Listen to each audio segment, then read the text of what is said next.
శ్రీ గురుభ్యో నమః. హరి ఓం. శ్రీమద్ రామాయణం సుందరాకాండ మొదటి సర్గ.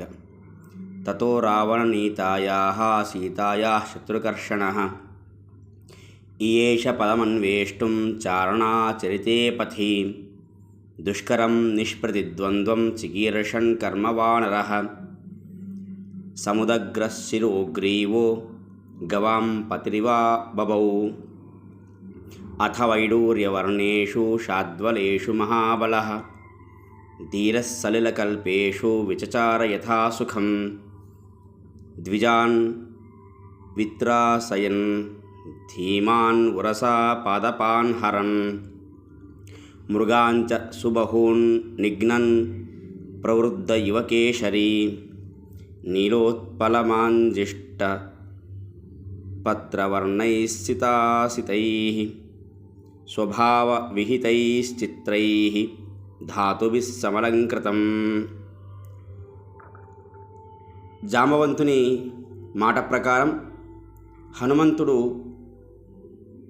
రావణుడు అపహరించిన సీతను అన్వేషించుటకై ఉద్యుక్తురాయను.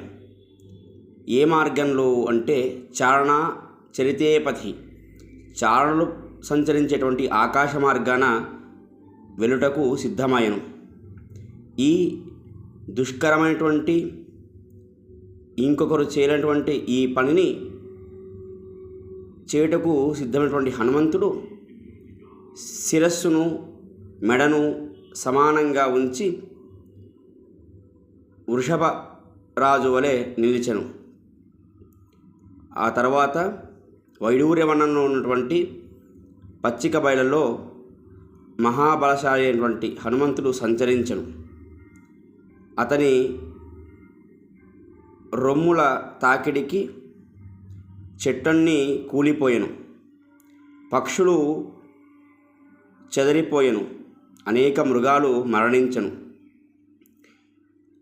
నలుపు, ఎరుపు, తెలుపు ఇలా అనేక వర్ణాలతో కూడుకున్నటువంటి సహజ సిద్ధమైనటువంటి ధాతువులతో కూడుకున్నటువంటి ఆ మహేంద్ర పర్వతం ఎంతో శోభాయమానంగా కనపడుతుండెను.